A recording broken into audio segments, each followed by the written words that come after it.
Thank you विद्या, आज तुमने इनसे दोबारा मुलाकात करवा दी। ये तो आ ही नहीं रही थी, मैं बड़ी मुश्किल से लाई हूँ इसे। क्यों जनाब, आप क्यों नहीं आ रही थी? वैसे आपका बड़ा फोटोजेनिक चेहरा है। मैंने पेजी से भी कहा था। क्यों पेजी, कहा था ना? हाँ हाँ, ये बिल्कुल ठीक कह रहा है। हाँ हाँ, मुझे भी कहा था। नाज़ो जी, वैसे आपको टेलीविजन के प्ले तो लाजमी करने चाहिए आपको। क्यों, मेरा ख्याल है कि अब कुछ खा लिया जाए। पेजी, तुम इस तरह करो कि सामने मार्केट से कुछ लेके आओ। हाँ, तो हम उतनी देर घर चलते हैं। यार तुम लोग भी अजीब लोग हो यार, मुझे अकेले को यहाँ छोड़ के जा रहे हो यार। मैं अकेला कैसे आऊंगा यार, मेरे पास कन्वेंस भी नहीं है। ये तुम्हारी कन्वेंस प्रॉब्लम नहीं है, असल प्रॉब्लम तुम्हारी बटवे की है, समझे? अपनी जेब से भी कभी खर्च कर लिया करो यार। चलो जाओ, टैक्सी पे आ जाना वक्त। अच्छा यार, चलें? हमें नहीं जाना उनके घर। डोंट बी सिली नाज़ो, इतनी इज्जत कर रहा है तुम्हारी, क्या सोचेगा वो? एटिकेट्स का तुम्हें कुछ पता ही नहीं। बिंदिया, चलें? वाओ शेरी, तुमने तो बड़ा रोमांटिक माहौल बना रखा है। जी, माहौल को तो मेहमानों की शायान शान ही होना चाहिए ना। नाज़ो जी, आप खड़ी क्यों हैं? प्लीज आइए ना, आइए आइए प्लीज।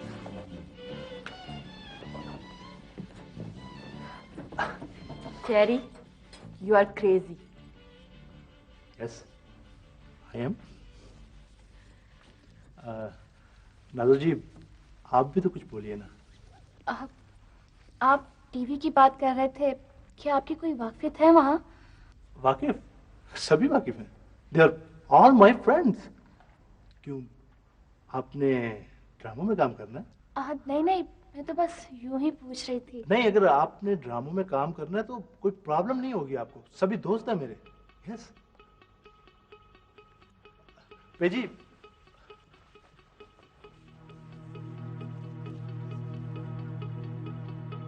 जी, तुम इंसान हो या जिन? इतनी जल्दी पहुंच भी गए हो? क्यों क्या हुआ? बर्गर या सैंडविच लेने में कौन सी देर लगती है?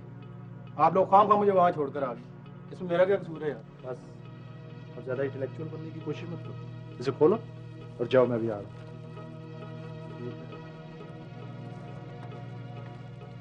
जी, तो ड्रामों की बात हो रही थी। तो नाज़ो जी, ओह, भेजी को मैं कोल्ड ड्रिंक्स कहना भूल गया। जरा प्लीज बैठिएगा, मैं भी आ रहा हूँ। अरे नाज़ो, तुम तो कुछ बोल ही नहीं रही हो, चुप करके बैठी हुई हो। मुझे बहुत घबराहट हो रही है यहाँ पे, चलो चलें घर। बैठी रहो, अभी चलते हैं।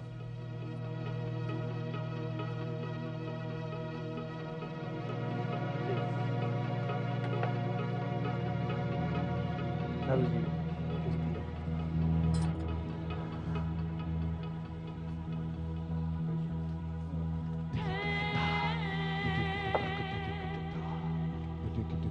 इसे या किसी और को क्यों इल्जाम देते हैं आप? कसूरवार तो आप खुद हैं। हम?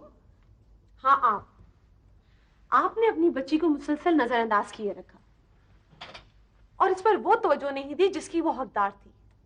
पैसा पैसा पैसा, आप पैसे के पीछे भागने लगे और इस दौड़ में इतनी दूर निकल गए कि अपनी बच्ची को बहुत पीछे छोड़ दिया कहीं। इंसान पैसा औलाद की खातिर कमाता है ना, इस कोशिश में अगर उससे ही दूर हो जाए तो क्या फायदा है ऐसी दौलत का? ये कहती है कि आप दोनों अक्सर घर से बाहर रहते हैं और घर आते भी हैं तो मेहमानों की तरह, तो जैसे कोई होटल में आता है। ऐसे में आपने क्या तवज्जो दी होगी इसकी तरफ? वालिदैन का काम है बच्चों को अच्छी तालीम, अच्छा लिबास, अच्छी खुराक और जिंदगी की सहूलतें मुहैया करना। इसके अलावा माँ बाप और क्या कर सकते हैं? मिसेस मकसूद, इसके अलावा भी बहुत कुछ करना होता है माँ बाप को। और आप भी गौर से सुने शेख साहब, इसके अलावा बहुत सी जिम्मेदारियां हैं माँ बाप की। अपने बच्चों के दोस्तों और सहेलियों पर नजर रखना क्या वालिदैन की जिम्मेदारी नहीं है? वालिदैन को देखना चाहिए कि उनकी औलाद किस तरह के दोस्तों में उठती बैठती है। मैं मानता हूं कि हमसे कोताही हुई है, लेकिन इसमें क्या सारा कसूर सिर्फ हमारा ही है?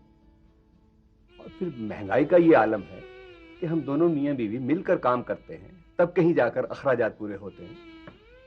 क्या माशरा कहीं नहीं आता बीच में? आता है, माशरा भी शामिल है इसमें।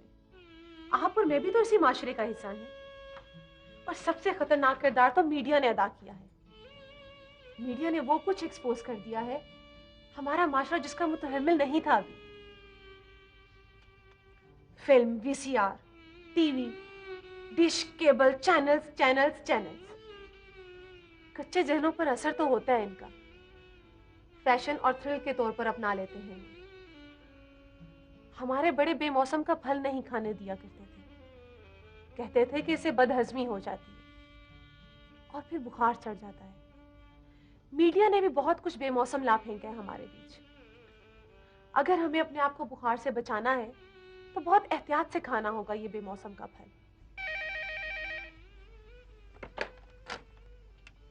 जी, अच्छा, बहुत खूब, मैं अभी पहुंचती हूँ। तीनों मुलजिम गिरफ्तार कर लिए गए। अब कानून के शिकंजे से बच नहीं सकते वो। अब हम जा सकते। आप बच्ची को अपने साथ घर ले जाओ।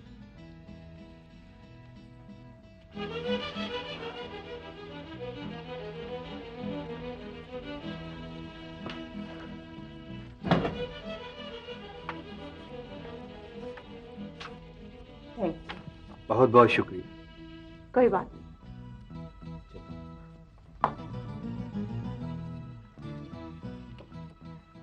भी तुमने तो कमाल कर दिया मुस्तफ़ा। Thank you madam. अब तुम्हारा क्या प्रोग्राम है? वो मुझे क्लाइंट के पास जाना था, अगर आप इजाज़त दें तो। Sure, please. रफ़ीक से कहिएगा कि चाय भिजवा दें। जी। Thank you.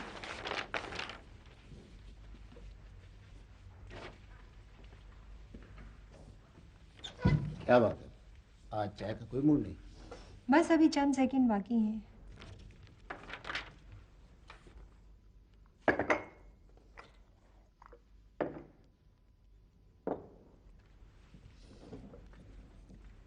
क्या हाल है सायरा का? मुलाकात हुई?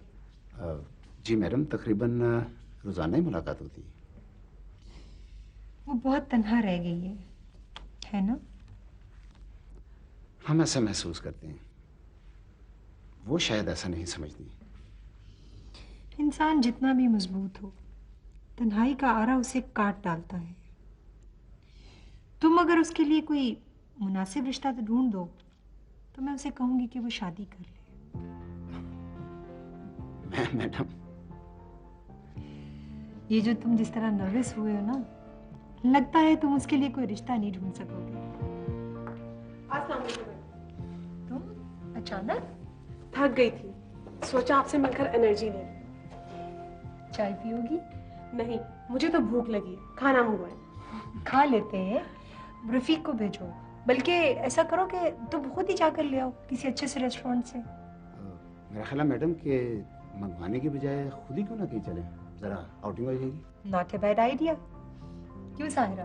जैसे आपकी मर्जी, मुझे तो भूख लगी है बस। ओहो साहिरा, फयाज, ये मैं तुम्हारे साथ नहीं जा सकती। मुझे तो सुबह एक बेल के लिए रिट पिटिशन फाइल करनी है। ये क्या बात हुई? हम भी नहीं चलते, यही खाना मंगवा लेते हैं। एक्चुअली मुझे भूख भी नहीं है इस वक्त। तुम लोग हो on please for my player. ठीक है। राइट।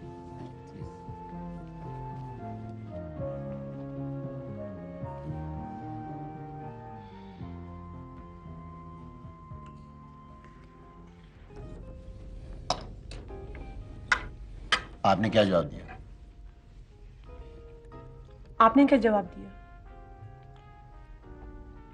मेरे जवाब देने से पहले ही आप आ गई। और अगर मैं पहले ना आती तो फिर आप क्या जवाब देते? मैं कहता मैडम, मैं भी वही सोच रहा हूँ जो आप सोच रही हैं। कितनी अजीब बात है, कितने लोग एक ही वक्त में एक ही बात सोच रहे होते हैं।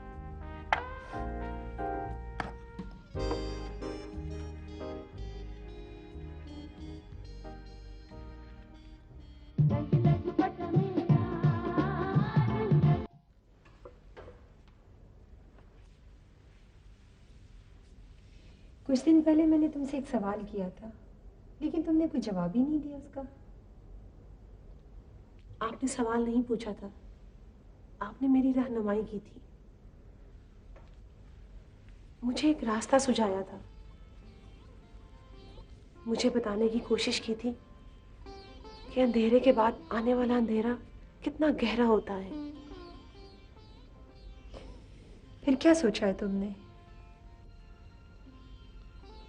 बुलंदियों से बहता हुआ पानी समुंदर में जा मिले तो शायद जवाल की भी एक शान होती है, लेकिन मैं तो खाई में जा गिरी थी। तब आपने मुझे सहारा दिया, आपने मुझे वो बना दिया जो मैं कभी भी नहीं बन सकती थी। आपकी बातों की फुहार ने सवा नेज़े पर आए हुए सूरज के सामने भी मुझे झुलसने नहीं दिया। मेरे लिए आपसे बेहतर कौन सोच सकता है मैडम? शुक्रिया, मेरा दिल परिंदों की तरह हल्का हो गया है। लेकिन मेरी एक ख्वाहिश है मैडम। हाँ बोलो। मेरी उस शादी का फैसला भी मेरे वालिदैन ने किया था। मैं चाहती हूँ कि मेरी इस शादी का फैसला भी वही करें। वही करेंगे।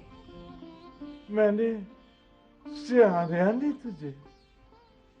ये मैडम शाइस्ता है, मुझे वकालत इन्होंने सिखाई थी। अल्लाह, क्या हाल है आपका? माल माल अब कहाँ? हाल पूछ रही है, हाल। बुरा हाल है। हाथ में काम नहीं करता, कमजोरी भी बहुत है। कोई दवा दारू करना था? क्या करना था? दवा दारू करना था। मौत का फरिश्ता कर रहा है तो आ जा, बहुत जल्द आराम आ जाएगा। तुम्हारा एक भाई भी तो है, वो कहाँ है? मुझे मस्कत चला गया। क्या कहती है? बख्शू का पूछ रही है। बख्शू भी परदेसी हो गया है, हम बुढ़ा बुढ़ी रहते हैं यहाँ बस। साबत रख प्रीत नु कदी पावत ना वल फेरा, पंछी भी मुड़कर आंदे क्यों चित नहीं करता तेरा। बस कर अब्बा बस, मैं खत लिखूंगी उसे, जल्दी मिलने आएगा। अम्मा तू तो चुप हो जा। मियाँ जी, साहिरा के लिए एक बहुत अच्छा रिश्ता ढूंढा है मैंने। क्या ढूंढा है? रिश्ता ढूंढा सारा के लिए। अच्छा, अगर आपको कोई एतराज ना हो तो हाँ कर दे। काम क्या करता है? वकील है। चलो ठीक है पुत्र, अब तुम जो सोचो वो ठीक है। मेरा तो हाफजा भी काम नहीं करता। अल्लाह तुम्हें इस नेकी का अजर जरूर दे। बहुत बहुत मुबारक हो अयाज, तुम्हें भी, साहिरा तुम्हें भी। अब तुम लोग अपना घर संभालो, तुम लोगों ने नई जिंदगी का आगाज किया है। अल्लाह ताला तुम्हें कामयाब करे। अब हम लोग चलते हैं। भाई अब हमारा यहाँ क्या काम? अरे मैडम, चाय तो पी के जाइए प्लीज। नहीं भाई, चाय भी तुम खुद बनाओ और तुम लोग खुद पियो, ठीक है? अब हम चलते हैं। Thank you madam. अच्छा, अल्लाह तुझे खुश रखे, तुम दोनों सदा सुखी रखे। अच्छा पुत्र, अल्लाह तुम्हें खुश रखे, आपको खुश रखे अल्लाह। अच्छा पुत्र, हमने तो बहुत दूर जाना है, अल्लाह आपको खुश रखे। अल्लाह आपको खुश रखे।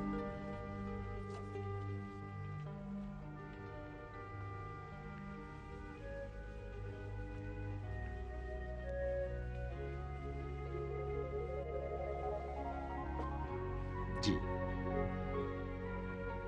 जी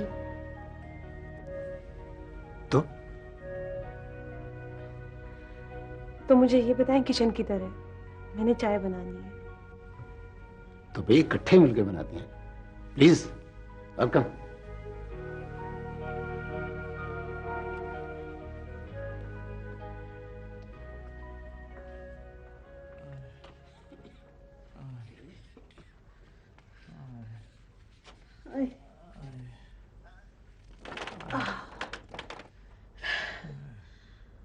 मुबारक हो, अल्लाह ने सुरखरू कर दी। क्या कर दिया? सायरा का निकाह हो गया ना वकील के साथ, अपने घर में खुश है। शुक्र अल्हम्दुलिल्लाह, बख्शू को इतना हो गई है। सायरा ने खत लिख दिया होएगा, उसका भाई है, तू घाबर ना, दोनों के लिए दुआ करया कर।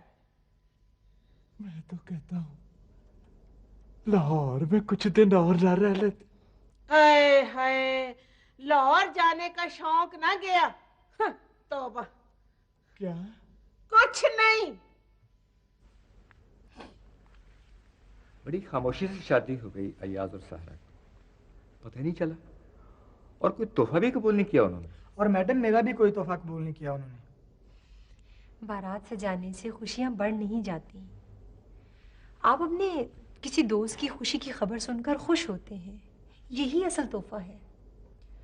उन्होंने सादगी से निकाह कर लिया और बस, ये मुझे और भी अच्छा लगा। ये तो है मैडम। हर शख्स अपने हालात में जीने या मरने का सलीका जानता है। जिसे ना जीने का तरीका आता हो ना मरने का, वो क्या करे? वो तो कटी पतंग है ना, कभी आसमान को छू लेगी, कभी नीचे आ रहेगी। सब हवा के रहमो करम पर है। उसकी अपनी तो कोई मंजिल नहीं, लेकिन सायरा को तो उसकी मंजिल मिल गई है। इससे बढ़कर हमें क्या चाहिए? मैं खुशियों की फहरिस्त बनाती रहती हूँ। साहिरा की शादी मेरे लिए बहुत बड़ी खुशी। ये तुम्हारे पास क्या है मुस्तफ़ा? मैडम ये कुछ केसेस हैं। ये तुम्हारे पास सजाद? ये अयाज साहब के केसेस हैं मेरे पास। ये अयाज के जो तीनों केसेस आप रख लें, मैं देख लूँगी। ये दोनों को कुछ दिन तो घूमने फिरने का मौका मिलना चाहिए। सुभान अल्लाह, अल्लाह अकबर, अल्लाह अकबर। तो मैं कह रहा था कि इस्लाम दौलत जमा करने की इजाजत नहीं देता। कुरान पाक में इरशाद फरमाया गया है, ए नबी सल्लल्लाहु अलैहि वसल्लम, ये आपसे पूछते हैं कि हम अल्लाह की राह में क्या खर्च करें। कह दो कि जो कुछ तुम्हारे पास जरूरत से जायद है वो सब अल्लाह ही का है। तो सवाल ये पैदा होता है कि जो कुछ हमारे पास जरूरत से जायद है वो अल्लाह का कैसे है? तो इसका जवाब यह है कि जो मखलूक के खुदा पर खर्च किया जाता है वो दरअसल अल्लाह ही के लिए होता है। अल्लाह जी, अयाज साहब तो घर पर नहीं है। जी, ये जुम्मा की नमाज पढ़ने गए हैं, आप थोड़ी देर के बाद फोन कर लें। हुजूर सल्लल्लाहु अलैहि वसल्लम का इरशाद है कि सबसे बेहतर सदका यह है कि किसी भूखे शख्स को पेट भरकर खाना खिलाया जाए। और यह भी इरशाद फरमाया है कि वो शख्स मोमिन नहीं है जो खुद तो पेट भरकर खाना खाए लेकिन उसका पड़ोसी भूखा रहे। अल्लाह अकबर। हजरत उमर फारूक रजी अल्लाह ताला अन्हु ने फरमाया कि फुरात के किनारे अगर एक कुत्ता भी भूख से मर जाए तो इसकी जिम्मेदारी उमर पर आयद होती है। सुभान अल्लाह, सुभान अल्लाह, सुभान अल्लाह। आपका मामूल था कि रात के वक्त मदीने की गलियों और बाजारों में गश्त फरमाया करते थे ताकि आम आबादी के हालात उन तक पहुंच सके, उन्हें मालूम हो सके। अल्लाह अकबर, अल्लाह अकबर। ये कौन है? कंसुम बीबी आ गए हैं प्लीज। शाबाश। ये कलसूम है। खतीब साहब से कोई बात करना चाह रही थी लेकिन लोगों ने बात ही नहीं सुनी। क्यों नहीं सुनी बात? ऐसा क्यों किया उन्होंने? आप बताएं, क्या बात है? आप क्या कहना चाह रही थी? आप आए इधर बैठे। आ जाओ। कुर्सी पे।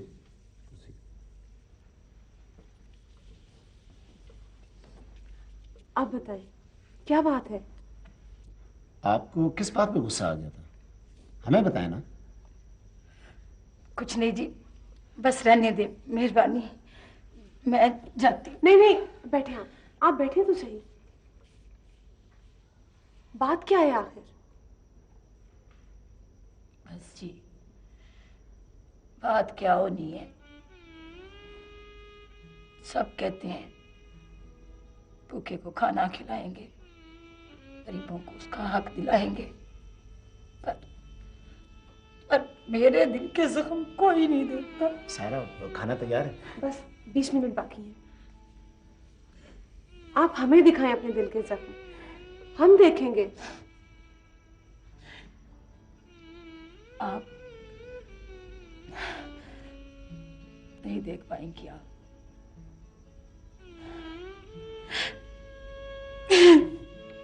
अरे रोए नहीं आप उठे, इधर आए, आराम से बैठे आ जाओ। चुप कर।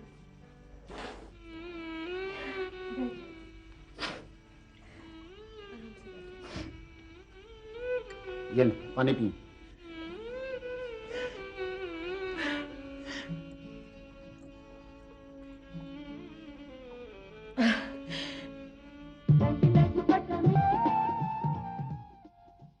मैं कोई कारण नहीं हूं जी। मेरे कार वाला फजल करीम वो एक टेक्सटाइल मिल में काम करता था। 12 साल नौकरी करने के बावजूद नौकरी कच्ची रही। मालिकों ने पक्की ही नहीं की। वो कहते थे कि पक्की नौकरी वाले बहुत ही हड़तालें करते हैं। और फजल करीम कहता, दमे का मरीज हूं, नजर भी कमजोर है, अच्छी दिहाड़ी मिल जाती है, अल्लाह ने सफेद पोशी कायम रखी हुई है, कच्ची या पक्की से क्या फर्क पड़ता।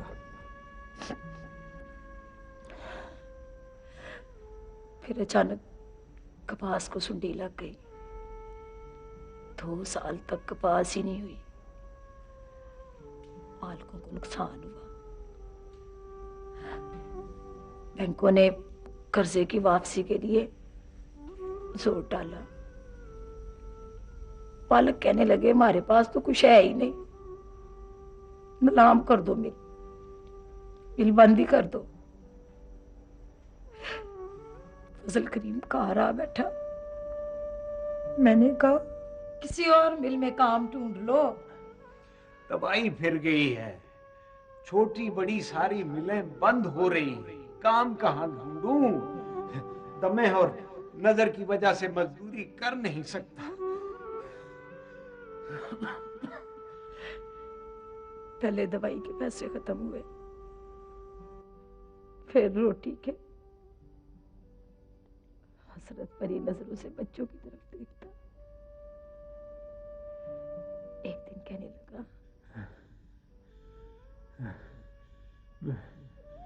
मैं मर गया तो इन बच्चियों का क्या बनेगा। ऐसे ना बोला कर। अच्छा अब नहीं बोलूं। सुबह उठी तो हमेशा के लिए चुप होगी।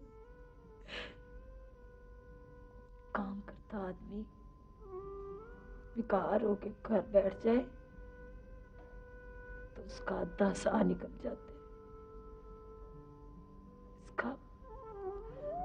उसका बाकी अद्धा भी निकल गया। जीता आदमी ठंड में पड़ा तड़पता रहे तो उस पर कोई कपड़ा तक नहीं डालता। अच्छे मर जाए तो उसको कफन दे देते। ऐसा ही हुआ। फजल करीम को भी कफन मिल गया। मुर्दे की बेहरमती नहीं हुई।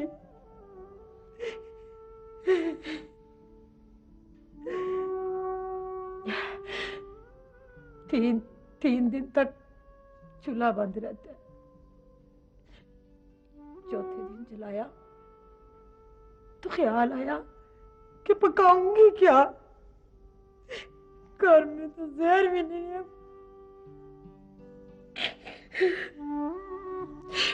मैं दौड़ी दौड़ी शेख जी क्लिपो वाले के पास गई।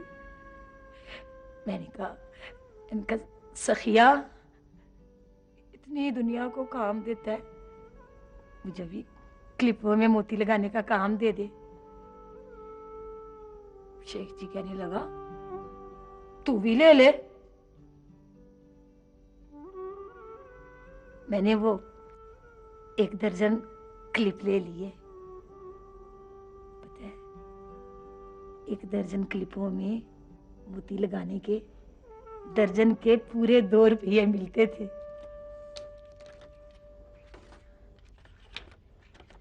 ना, ये तो पढ़ रही है या खेल रही है? पढ़ ध्यान से। अस्सलाम वालेकुम मम्मी। बिस्मिल्लाह, वालेकुम सलाम। आ गई है तू? जी। बाजी, मेरी कॉपी पर तूने पूरे डाले हैं। कल जो पूरे डाले थे, पहले वो तो लिख ले, मैं यूनिफॉर्म तब्दील कर लूँ। अम्मी, बाजी आती ही अपना यूनिफॉर्म क्यों तब्दील करती है? पुत्र, यूनिफॉर्म जो है ना, वो अगले दिन फिर जो कॉलेज पहन के जाना होता है। अगर कार का काम काज करे ना, तो फिर वो मैला हो जाता है। और मैला अगर पहन के जाएं कॉलेज, तो लड़कियां बातें बनाती हैं, इज्जत नहीं होती।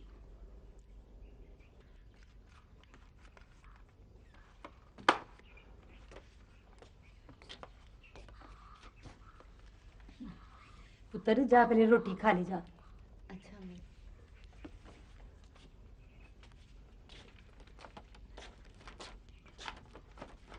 पढ़ाई कैसी जा रही है तेरी? ठीक है मम्मी। सादिया, अनपढ़ बंदा तलीम के या तो खिलाफ होता है या फिर बहुत हमेती।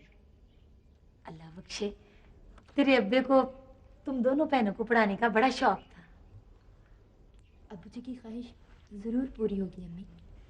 तेरे ब्याह की बात पक्की हो जाए ना, तो फिर तेरे सूट में भी ऐसी मोती टांगूंगी। ऐसे ही ना बातें करें अम्मी। अभी तो आप कह रही थी कि हम दोनों बहनें पढ़ लिख कर अब्बा जी की ख्वाहिश पूरी करें, और अभी आप वो अपनी जगह ठीक है, ये अपनी जगह। फर्ज तो आखिर फर्ज होता है ना। ले, मैं जरा शेख जी को ये सामान दे आऊं सारा, नहीं तो वो पैसे काट लेंगे। तू मेरी थी, मेरे आने तक ना बाकी क्लिपों में मोती लगा ली। चल पढ़ाई कर पुत्र, तू भी।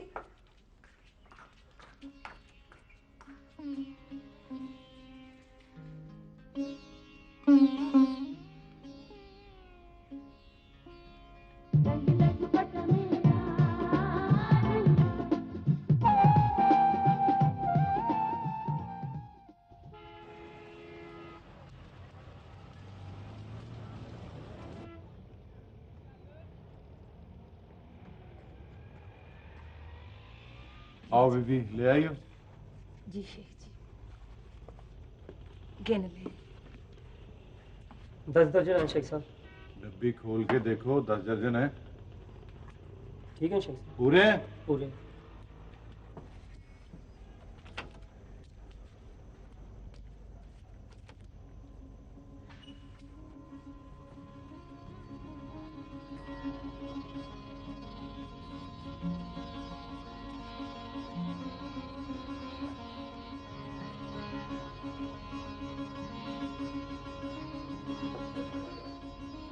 ये 20 दर्जन है। बड़ी मेहरबानी शेख जी, अल्लाह भला करे। मैं जाऊं जी? जाओ। अस्सलाम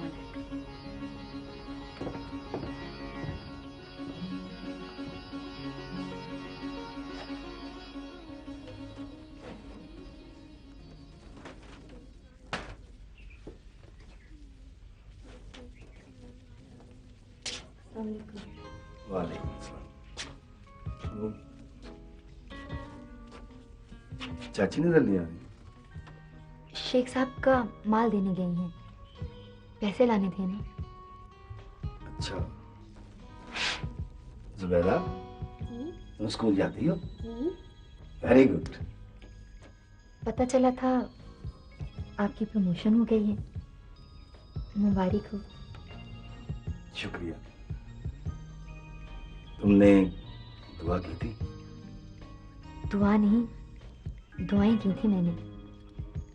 अब मैं आपके एसटीओ बनने के लिए भी दुआ करूंगी। उसमें तो अभी बहुत वक्त लगेगा। उसके लिए 2-3 इम्तिहान पास करना पड़ते हैं। आप कर लेंगे इंशाल्लाह।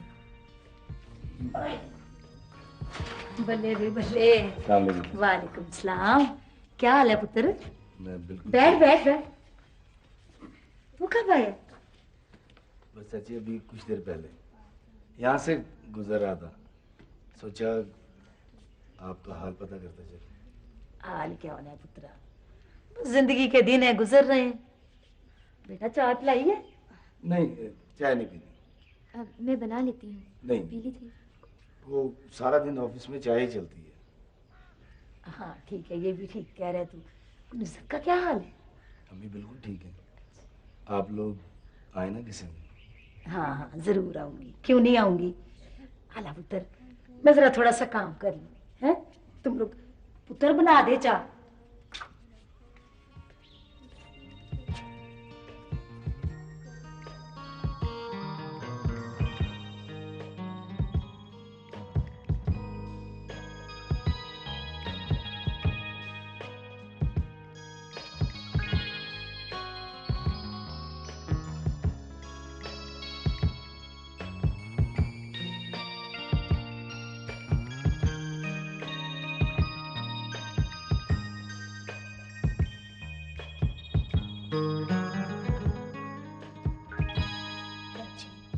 उन बेटे ने उसको हाथों पे डाला हुआ है। दफ्तर की वापसी पे कार बाद में आता है, पहले वहां हाजिरी देने जाता है। सारा तेरा अपना कसूर है नुसरत। तू भी तो बात को खामखा लटका रही है ना। उसे साफ कह दे कि चाचा मरा तो रिश्ता खत्म, तू वहां उसकी शादी नहीं कर सकती। भाई उसे अपने चाचे का इतना लिहाज है तो तुम्हें भी तो अपनी बहन का कुछ ख्याल होना चाहिए ना। ले पला बाची, तो इससे और बीना से आगे मुझे कौन हो सकता है। लेकिन क्या करूं, उससे बात करती हूँ तो आगे से 100 दलीलें देता है। देता रहे दलीलें, तू सुनती रहे, पर कर अपनी मर्जी। देखो ना, तरक्की आरफ की हुई है और मिठाइयाँ ये बांटती फिरती है। मम्मी आप भी ख्वाम खाओ। तो मेरी मिठाई कहाँ है? तुम चुप करो। यार वसीम, तुम ऐसा करना कि मेरा कल सारा काम संभाल लेना। हो सकता है मैं छुट्टी कर लूँ। ठीक है जी, संभाल लूंगा मैं। खुदा हाफिज।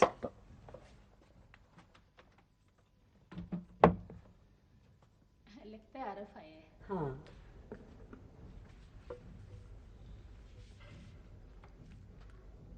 अस्सलाम वालेकुम खाला। वालेकुम अस्सलाम। क्या हाल है मेरे बेटे का? मैं बिल्कुल ठीक हूँ। ओहो, आप भी आई हुई हैं? आपको कोई इतराज है? नहीं, मुझे क्या इतराज हो सकता है।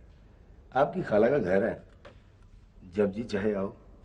अब इस बात पे पक्के रहना, इसका तो बड़ी देर से दिल चाह रहा है यहाँ आने को। तो इसे ले क्यों नहीं आता यहाँ? तू अंदर जा। यकीन करो, मैंने तो जहेज का सारा सामान बना लिया है। नया फर्नीचर तक देखा ही हूँ, लेकिन अभी ऑर्डर नहीं दिया। ऑर्डर देने से पहले तू भी देख लेती एक नजर। लेकिन खाला। हो तू तो चुप कर। खाला से क्या बात करनी है, बच्ची अंदर बैठी है। जो बात करनी है मुझसे कर। अब से माँ की लाश देखेगा या चाची का चेहरा? तू बता, नीचे देखने कब जाना है? मेरी तरफ से तो अभी चलो, लेकिन पहले बात को तो ठिकाने लगा लो। हाय बच्ची, बात भी ठिकाने लग जाएगी, तू काहे को घबराती है?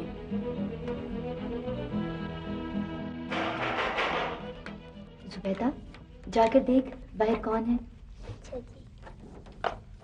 पता नहीं कौन आ गया इस वक्त।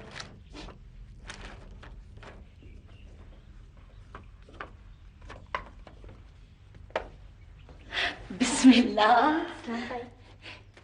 क्या हाल है इस वक्त? क्यों, इस वक्त यहाँ आने में पाबंदी है क्या? हाय हाय, नहीं पाबंदी किस बात की। उधर चादर ले आ बच्चा। आ सौ बिस्मिल्लाह बैठ, तेरा अपना घर है। बैठ जा।